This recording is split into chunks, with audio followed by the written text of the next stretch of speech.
untuk Pak dosen dan teman-teman semua. Perkenalkan, nama saya Emelda Burginting, MPM 1805030174, kelas doa 31, Prodi PGSD, dosen pengampu Abdurrahman Ali MPD, mata kuliah manajemen kelas. Di sini saya akan menjelaskan 4 konsep-konsep. Yang pertama, konsep-konsep dasar pengelolaan kelas. Yang kedua, prinsip-prinsip pengelolaan kelas. Yang ketiga, pendekatan dalam manajemen kelas. Yang keempat, pengelolaan lingkungan belajar. Baiklah, kita akan mempelajari yang konsep pertama ya. Baiklah, penjelasan yang pertama, konsep-konsep dasar pengelolaan kelas. Pengelolaan kelas adalah merupakan kegiatan yang berupaya menciptakan dan mempertahankan kondisi yang optimal bagi terjadinya proses belajar. Proses belajar mengajar ya. Menurut Wirano Hasiseno yang dikutip oleh Suharsimi Arikunto, bahwa pengolahan adalah substantiva dari mengelola. Sedangkan mengelola berarti suatu tindakan yang dimulai dari penyusunan data, merancangkan, mengorganisasikan, melaksanakan sampai dengan pengawasan dan penelitian. Proses belajar mengajar dalam kelas hakikatnya akan melibatkan semua unsur yang ada dalam sekolah. Yang bersangkutan akan tapi secara langsung akan terlibat hal-hal sebagai berikut. Yang pertama, guru sebagai pendidik. Yang kedua, murid sebagai yang pendidik. Yang ketiga, alat-alat yang dipakai. Yang keempat, situasi dalam dan lingkungan kelas. Yang kelima, kelas itu sendiri. Peraturan Menteri Pendidikan Nasional Republik Indonesia Nomor 41 Tahun 2007 tentang standar proses untuk satuan pendidikan dasar dan menengah dalam Permendiknas Nomor 41 Tahun 2007 bahwasanya pengelolaan kelas harus meliputi yang pertama, guru mengatur tempat duduk sesuai karakteristik peserta didik dan mata pelajaran, serta aktivitas pembelajaran yang akan dilakukan. Yang kedua, volume dan intonasi suara guru dan dalam proses pembelajaran harus terdengar dengan baik oleh peserta didik. Yang ketiga, tutur kata guru santun dan dapat dimengerti oleh peserta didik. Yang keempat, guru menyesuaikan materi pembelajaran dengan kecepatan dan kemampuan belajar peserta didik.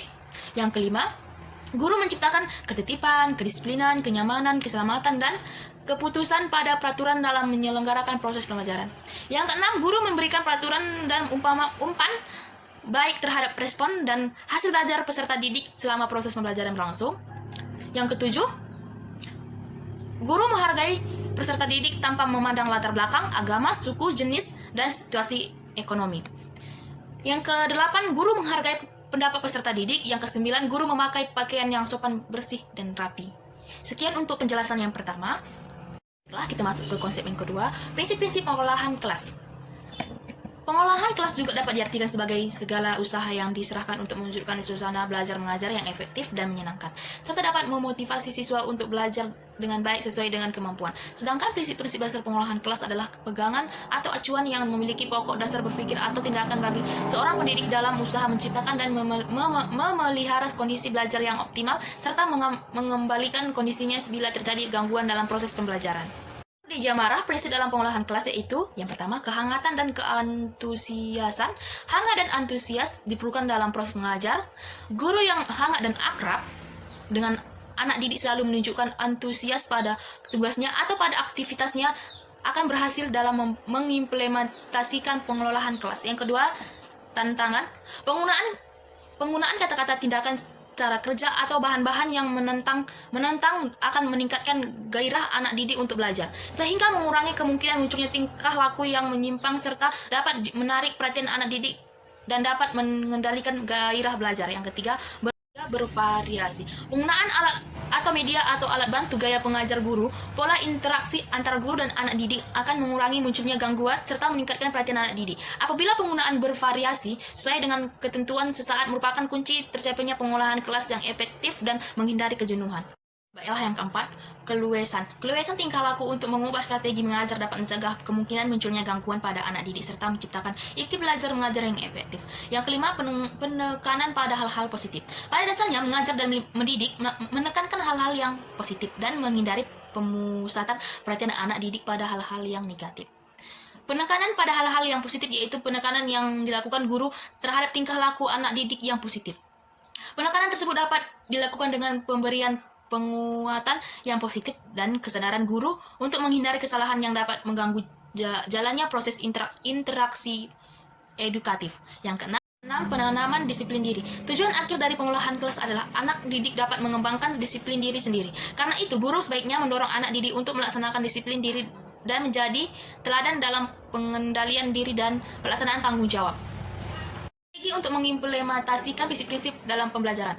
Strategi pengolahan kelas adalah pola atau siasat yang menggambarkan langkah-langkah yang digunakan guru dalam menciptakan dan mempertahankan kondisi kelas agar tetap kondisif, sehingga siswa dapat belajar optimal, aktif, dan menyenangkan dengan efektif dan efisien untuk mencapai tujuan pembelajaran.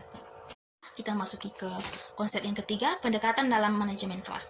Pendekatan pembelajaran diartikan sebagai titik tolak atau sudut pandang dalam proses pembelajaran yang menunjuk pada pandangan tentang terjadinya suatu proses yang bersifat umum. Adapun pendekatan merupakan unsur terpenting yang harus dikuasai pengajar sebelum mempersiapkan perencanaan pembelajaran. Kerja profesional, seorang guru harus mendalami rangka acuan pendekatan kelas. Sebab di dalam penggunaan ia harus terlebih dahulu meyakinkan bahwa pendekatan yang terpilih untuk menangani suatu kasus pengolahan kelas merupakan alternatif yang terbaik sesuai dengan hakikat masalahnya. Artinya seorang guru terlebih dahulu harus menetapkan bahwa penggunaan suatu pendekatan memang cocok dengan hakikat masalah yang ingin ditanggulangi ini. Ini tentu tidak dimaksudkan mengatakan bahwa seorang guru akan berhasil dalam setiap kali ia mau menanggulangi kasus pengolahan kelas. Sebaliknya, proporsional cara kerja seorang guru adalah demikian sehingga apabila alternatif tindakannya yang pertama kali tidak memberikan hasil sebagaimana yang ditetapkan, maka ia masih mampu melakukan analisis ulang terhadap situasi untuk kemudian tiba pada alternatif pendekatan yang akan datang atau kedua kalinya.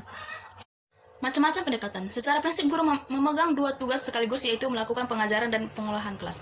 Masalah pengolahan adalah masalah yang berkaitan dengan usaha untuk menciptakan dan mempertahankan kondisi kelas sehingga proses pembelajaran dapat berlangsung secara efektif dan efisien demi tercapainya tujuan pembelajaran. Penciptaan suasana kelas yang kondisif menuntut kemampuan guru untuk mengetahui, memahami, memilih, dan menerapkan pendekatan yang dinilai efektif, yaitu ada 10 pendekatan. Yang pertama, pendekatan otoriter. Pendekatan otoriter adalah suatu pendekatan pengendalian perilaku peserta didik oleh guru. Yang kedua, pendekatan intimidasi. Pendekatan intimidasi adalah pendekatan yang memandang manajemen sebagai proses pengendalian perilaku peserta didik.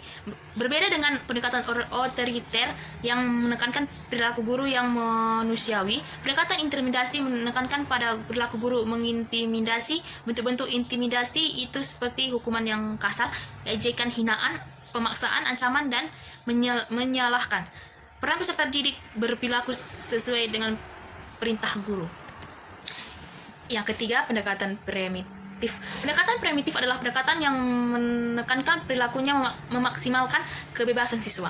Tema sentral dari pendekatan ini adalah apa, kapan, dan di mana juga guru hendaknya memberikan peserta didik bertindak bebas sesuai dengan yang diinginkannya. Peran guru adalah meningkatkan kebebasan peserta didik sebab dengan itu akan membantu pertumbuhnya secara wajar. Yang keempat, pendekatan buku masa. Pendekatan buku masa adalah pendekatan yang berbentuk rekomendasi yang berisi daftar hal-hal yang harus dilakukan atau yang tidak harus dilakukan oleh seorang guru apabila menghadapi berbagai tipe masalah manajemen kelas.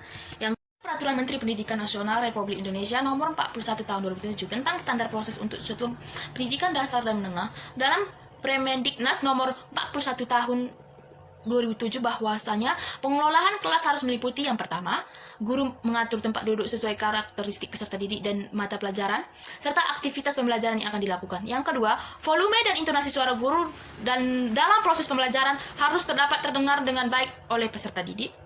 Yang ketiga, tutur kata guru santun dan dapat dimengerti oleh peserta didik. Yang keempat, guru menyesuaikan materi pembelajaran dengan kecepatan dan kemampuan belajar peserta didik. Yang kelima, guru menciptakan ketertiban, kedisiplinan, kenyamanan, keselamatan, dan keputusan pada peraturan dalam menyelenggarakan proses pembelajaran. Yang keenam, guru memberikan peraturan dan umpan baik terhadap respon dan hasil belajar peserta didik selama proses pembelajaran berlangsung. Yang ketujuh, guru menghargai peserta didik tanpa memandang latar belakang, agama, suku, jenis, dan situasi ekonomi. Yang kedelapan, guru menghargai pendapat peserta didik. Yang kesembilan, guru memakai pakaian yang sopan, bersih, dan rapi. Sekian untuk penjelasan yang pertama. Pendekatan instruksional. Pendekatan instruksional adalah pendekatan yang mendasarkan kepada pendirian bahwa pengajaran yang dirancang dan dilaksanakan dengan cermat akan mencegah timbulnya sebagai besar manajerial kelas. Pendekatan ini berpendapat bahwa manajerial yang efektif adalah hasil perencanaan pengajaran yang bermutu. Dengan demikian, peran guru adalah merencanakan dengan teliti pembelajaran yang baik, kegiatan belajar yang disesuaikan dengan kebutuhan dan kemampuan peserta didik. 6. Pendekatan Perubahan tingkah laku. Pendekatan perubahan tingkah laku didasarkan pada prinsip-prinsip psikologi behaviorisme. Prinsip utama untuk mendasari pendekatan ini adalah perilaku merupakan hasil proses belajar. Prinsip ini berlaku baik bagi perilaku yang sesuai maupun perilaku yang menyimpang. Yang ketujuh, pendekatan iklim sosio-emosional. Pendekatan iklim sosio-emosional dalam mengajar kelas berakar pada psikologi penyeluruhan klinik dan arena. Ini memberikan arti yang sangat penting pada hubungan antara pribadi. Pendekatan ini dibangun atas dasar asumsi bahwa manajemen kelas yang efektif dan pengajar yang efektif sangat bergantung pada hubungan yang positif antara lain dan iklim kelas. Oleh karena itu, tugas pokok guru dalam manajemen kelas adalah membangun hubungan antara pribadi yang positif dan meningkatkan iklim sosio-emosional yang positif pula. Pendekatan proses kelompok. Premisi utama yang mendasari pendekatan proses kelompok didasarkan pada asumsi-asumsi berikut. Yang pertama, kehidupan sekolah berlangsung dalam lingkungan kelompok, yakni kelompok kelas. Yang kedua, tugas pokok guru adalah menciptakan atau membina kelompok kelas yang efektif dan produktif. Yang ketiga, kelompok kelas adalah suatu sistem sosial yang mengandung ciri-ciri yang terdapat pada semua sistem sosial dan lain-lain. Pendekatan yang ke-9, pendekatan ekletik. Istilah pendekatan ekletik atau ekletik konseling menunjukkan pada suatu sistematika dalam konseling yang berpegangan pada pandangan teoretis dan pendekatan approach yang merupakan perpaduan dari berbagai unsur yang diambil atau dipilih dari beberapa konsepsi serta pendekatan. Konselor yang berpegangan pada pola ekletik berpendapat bahwa mengikuti suatu orientasi teoris serta menerapkan suatu pendekatan saja terlalu membatasi ruang gerak konselor. Oleh karenanya dalam pendekatan ini konselor menggunakan variasi dari sudut pandangan, prosedur dan teknik sehingga dapat melayani masing-masing konsep sesuai dengan kebutuhan dan sesuai dengan ciri-ciri khas masalah yang dihadapi. Pendekatan analistik pluralistik. Berbeda dengan pendekatan ekletik, pendekatan analistik pluralistik memberi kesempatan kepada guru memilih strategi manajemen kelas gabungan beberapa strategi dari berbagai pendekatan manajemen yang dianggap mempunyai potensi terbesar berhasil menanggulangi masalah manajemen kelas dalam situasi yang dianalisis. Guru yang dibijaksana menghargai pendekatan dan strategi manajemen kelas yang baik. Kita ke aspek yang terakhir, pengelolaan lingkungan belajar. Pengertian pengolahan lingkungan belajar. Pengolahan berasal dari kata kelola yang dapat dihimbau pe dan akhiran an, yang mempunyai arti ketatalaksanaan, tata pemimpinan, atau bisa disebut juga manajemen. Menurut Suharismi Arikunto, pengelolaan adalah pengadministrasian peraturan atau peraturan suatu kegiatan. Menurut Huta Barat 1986, lingkungan belajar yaitu lingkungan yang alami dan lingkungan sosial. Lingkungan alami meliputi keadaan suhu dan kelembapan udara, sedangkan lingkungan sosial dapat berwujud manusia. Pengelolaan lingkungan belajar. Pada proses belajar mengajar, pengelolaan lingkungan belajar mempunyai tujuan secara umum, yaitu menyediakan fasilitas bagi bermacam-macam kegiatan siswa dalam lingkungan sosial, emosional, dan intelektual di kelas. Fasilitas yang disediakan yaitu memungkinkan siswa untuk belajar dan bekerja dan mengembangkan sikap apresiasi pada siswa. Yang C, macam-macam lingkungan belajar. Lingkungan belajar merupakan sarana dan prasarana yang bisa menunjang materi yang dapat dari gurunya. Lingkungan belajar tidak berpatokan pada lingkungan sekolah atau universitas, akan tetapi lingkungan belajar bisa berada di luar lingkungan sekolah. Baiklah, saya Imelda Gunting. Sekian hasil presentasi saya. Saya ingin mengajak kakak dan adik teman-teman semua yang bingung